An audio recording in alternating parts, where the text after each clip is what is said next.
ഇന്ന് ഞാൻ ചെയ്ത് കാണിക്കുന്നത് വെയിലത്ത് വെക്കാതെ എങ്ങനെ നല്ല ശുദ്ധമായ കൂവപ്പൊടി ഉണ്ടാക്കാമെന്നാണ്. അപ്പോൾ എല്ലാവർക്കും എൻ്റെ ചാനലിലേക്ക് സ്വാഗതം. സാധാരണ നമ്മൾ കൂവപ്പൊടി ഉണ്ടാക്കുക വെയിലത്ത് വെച്ച് ഉണക്കിയിട്ടാണല്ലോ.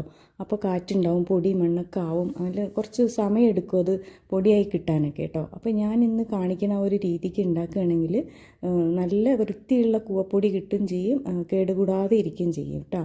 അപ്പോൾ വീഡിയോയിലേക്ക് പോകാം. അപ്പോൾ നമ്മുടെ പറമ്പിൽ നിന്ന് തന്നെ കിട്ടിയ കൂവയാണിത്. അത് നന്നായി കഴുകി മണ്ണൊക്കെ കളഞ്ഞിട്ടുണ്ട്. ഇതിൻ്റെ തോലൊക്കെ കളഞ്ഞിട്ട് ഒന്ന് ചെറുതായി മുറിച്ചിട്ട് കുറച്ച് വെള്ളമൊക്കെ ഒഴിച്ചിട്ട് നമുക്ക് അരച്ചെടുക്കണം.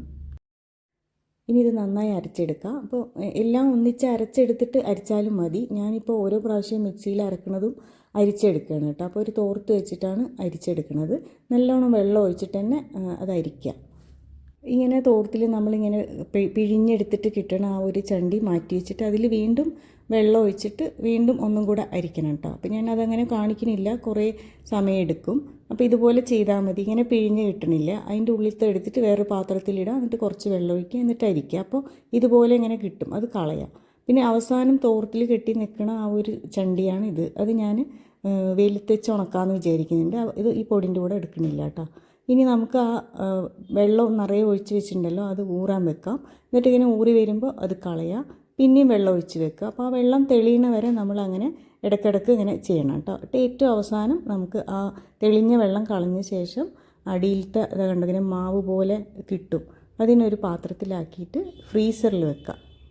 ഇതിപ്പോൾ ഞാൻ രാത്രിയാണ് കേട്ടോ ഇതിപ്പോൾ വെക്കണത് ഫ്രീസറിൽ.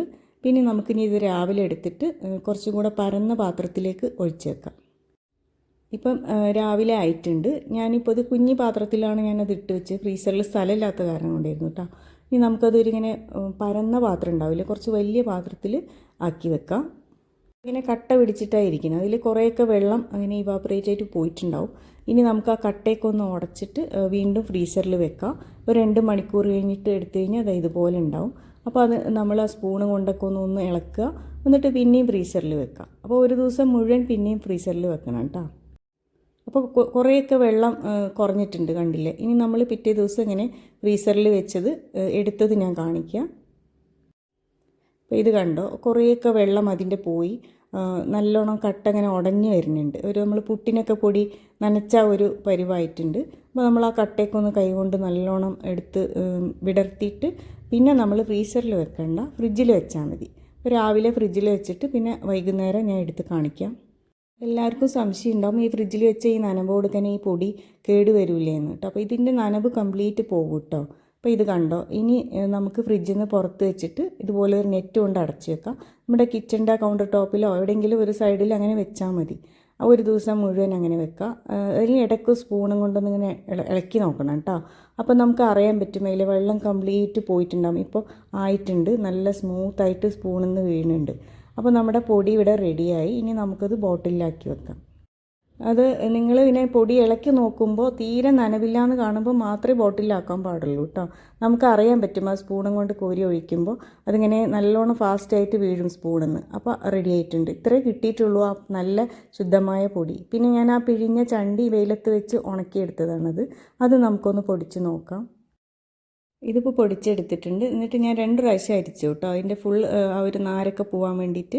അപ്പോൾ ഇതിൻ്റെ കളറ് വേറെയാണ്, ഒരു ക്രീം കളറായിട്ടാണ് കിട്ടിയത്. മറ്റേ പൗഡർ നമ്മുടെ നല്ല പ്യുവർ വൈറ്റ് ആയിരുന്നല്ലോ. പക്ഷേ ഇത് ഞാൻ ഇനി അടുത്ത വീഡിയോയിൽ കാണിക്കാം കേട്ടോ. ഇത് പാലിൽ കുറുക്കിയിട്ട് എങ്ങനെയുണ്ട് എന്നുള്ളത് കാണിക്കാം. ഇതേപോലെ തന്നെ നമുക്ക് റാഗി ഉണ്ടാക്കാൻ പറ്റും കേട്ടോ. പിന്നെ 2 ദിവസം മാത്രം ഫ്രീസറിൽ വെച്ചിട്ട് ആയിട്ടില്ലെങ്കിൽ പിന്നെയും എടുത്ത് വെച്ചാൽ മതി. ഒരു കറക്റ്റ് 2 ദിവസം തന്നെ ചെയ്യണമെന്നില്ല കേട്ടോ, നമ്മുടെ സൗകര്യത്തിന് അത് ഉണക്കിയെടുക്കാം. അപ്പോൾ ഇത്രയേ ഉള്ളൂ ഇന്നത്തെ വീഡിയോ. ഇഷ്ടമെങ്കിൽ ഒന്ന് ലൈക്ക് ചെയ്യുക, ഇതുപോലെ ഉണ്ടാക്കി നോക്കുക കേട്ടോ. വെയിലൊന്നും ഇല്ലെങ്കിലും നമുക്ക് കൂവപ്പൊടി ഉണ്ടാക്കാം. അപ്പോൾ മറ്റൊരു വീഡിയോ ആയിട്ട് വീണ്ടും കാണാം ഇൻഷാ അല്ലാഹ്. Thank you for watching.